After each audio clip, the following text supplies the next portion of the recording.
오늘 우리에게 주신 하나님의 말씀 보도록 하겠습니다. 에베소서 5장 15절로 21절까지의 말씀입니다. 함께 읽겠습니다. 생명의 샘가루는 6월 5일 월요일 말씀 성령으로 충만한 삶 읽겠습니다. 그런즉 너희가 어떻게 행할지를 자세히 주의하여 지혜 없는 자같이 하지 말고 오직 지혜 있는 자같이 하여 세월을 아끼라. 때가 악하니라. 그러므로 어리석은 자가 되지 말고 오직 주의 뜻이 무엇인가 이해하라. 술 취하지 말라. 이는 방탕한 것이니 오직 성령으로 충만함을 받으라. 시와 찬송과 신령한 노래들로 서로 화답하며 너희의 마음으로 주께 노래하며 찬송하며 범사에 우리 주 예수 그리스도의 이름으로 항상 아버지 하나님께 감사하며 그리스도를 경외함으로 피차 복종하라. 아멘. 1세기 때에 에베소 교회의 성도들 간에 보면 특별히 술 취한 사람들이 많았던가 봅니다. 그래서 18절에 보니까 술 취하지 말라. 이는 방탕한 것이라 이리 말씀하고 있음을 봐요. 그러면서 오직 성령으로 충만함을 받으라 이렇게 말씀하시는데 성령으로 충만해지는 것이 크게 방해되어지는 것이 술 취함인가 봅니다. 그러니까 술 취하게 되어지면 성령으로 충만할 수 없게 되어짐을 지적하는 말씀이기도 하는 거죠. 그러면서 성도는 오직 성령으로 충만함을 받아야 한다라는 말씀을 할 때 여러분 성령으로 충만하게 되어지는 것은 우리의 노력과 의지에 나로부터 나오는 것이 아님을 볼 수 있어요. 그러니까 수동적인 것인데 성령으로 충만하게 되어지는 것은 그러니까 성령으로 충만함을 받으라. 그러니까 받아야 되는 문제인 것이죠. 하나님으로부터. 그런데 이 성령으로 충만하게 되어지려면 어떻게 되어져야 하는가? 사실 성령은 이미 모든 믿는 자에게 내주해 계시죠. 각 사람들에게. 그렇기 때문에 성령이 임해야 할 일은 아닌 거예요.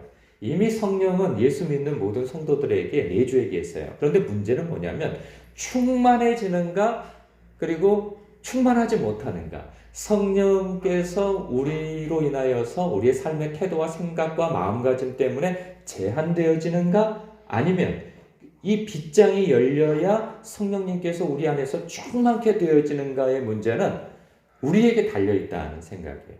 그러니까 성령이 내주하심은 하나님께서 우리에게 허락하심으로 내주하시지만 내주하신 성령님께서 우리 안에서 충만케 되어지는 것은 혹은 제한되어지는 것은 우리에게 달려있다 하는 것이죠.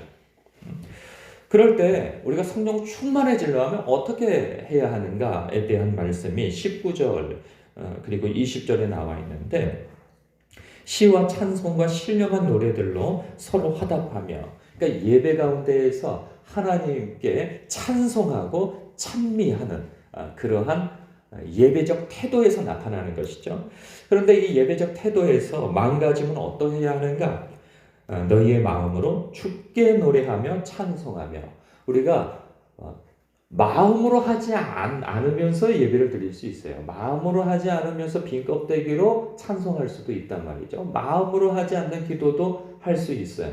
그런데 중요한 것은 무엇이냐? 마음으로, 중심으로 하나님께 찬송하고 찬미하고 그리고 노래하며 하나님께 영광을 돌리는 그 마음가짐이 있을 때 성령으로 민감해지고 성령께서 내주어야 계시는 성령님께서 흘러넘치는 은혜로 우리를 감싸 안게 되어진다는 것이죠. 이렇게 예배에 마음으로 헌신할 때 우리가 성령 충만하게 되어짐과 동시에 또 우리의 일상의 삶 속에서 20절에 보면 범사에 우리 주 예수 그리스도의 이름으로 항상 아버지 하나님께 감사하는 마음가짐이 있을 때 성령으로 충만함을 입게 되어진다는 것이죠.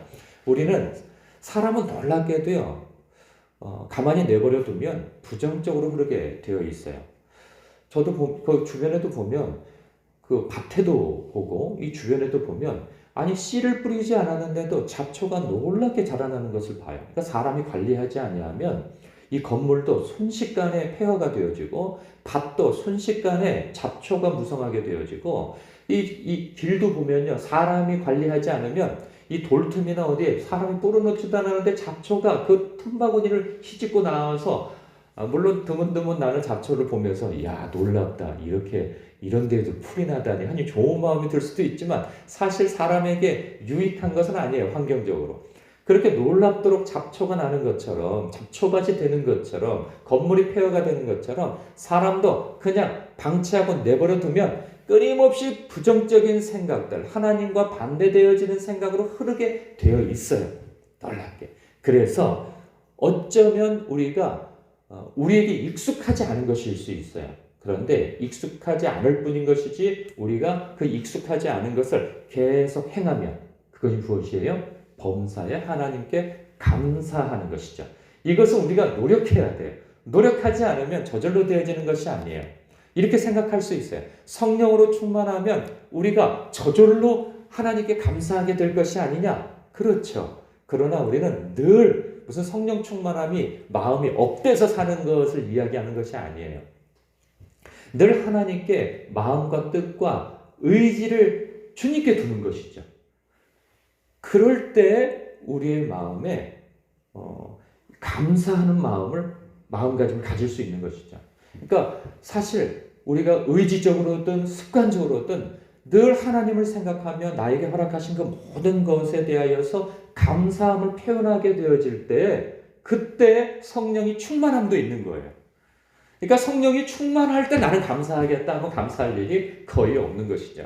근데 반대로 우리가 늘 하나님께 감사하는 고백과 마음가짐을 갖게 되어지면 범사의 작은 일까지도 하나님을 인정하고 감사하게 되어지면 성령으로 충만하게 되어지기도 하는 것이죠. 그렇게 우리가 성령으로 충만하게 되어질 뿐만 아니라 또한 15절부터 16절, 17절을 보면 이리 말씀하고 있어요. 그런즉 너희가 어떻게 생활할지를 자세히 주의하여 지혜 없는 자같이 하지 말고 오직 지혜 있는 자같이 하여.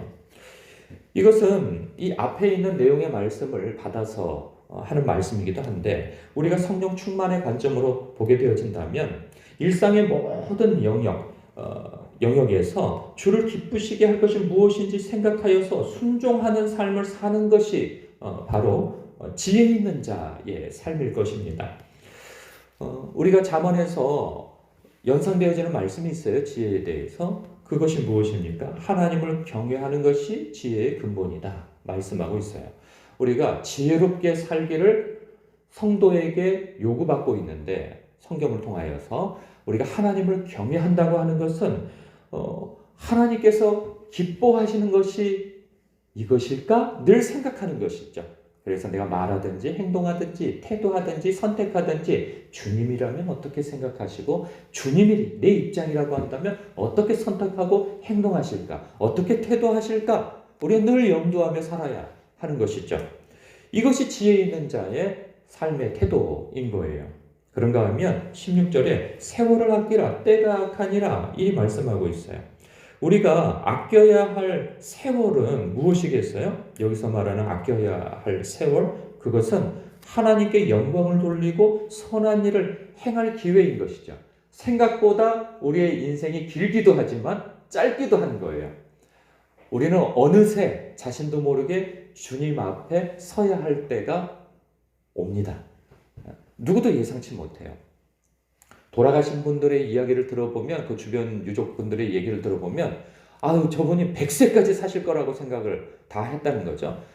심지어는 그 요양보호사 분들의 이야기는 뭐 80세, 90세가 되어지시는 어르신들을 뵈도 그분들은 자기가 죽을 거라고 생각하지 않고 산다는 거죠. 마치 영원히 살 것처럼 그렇게 태도하면서 산다는 거예요. 그것이 뭐 정신건강에 좋을 수도 있겠으나 하나님 앞에 우리가 언제고 설 수 있다라고 하는 생각을 갖지 못하면 우리는 우리의 인생을 방만하게 살게 되어지는 것이죠.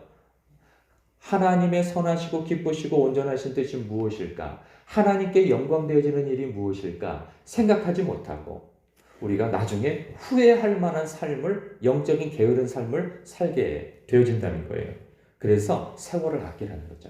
인생이 생각보다 짧다. 그러니 하나님께 영광이 되어질 만한, 그래서 나중에 하나님 앞에 섰을 때 아이고 내가 그때 이렇게 살 걸, 하나님 앞에 이렇게 충성되고 신실하게 살 걸, 후회되는 삶을 살지 말라는 거예요. 그러니까 깨어 있으라 그 말씀을 하고 있는 것이죠.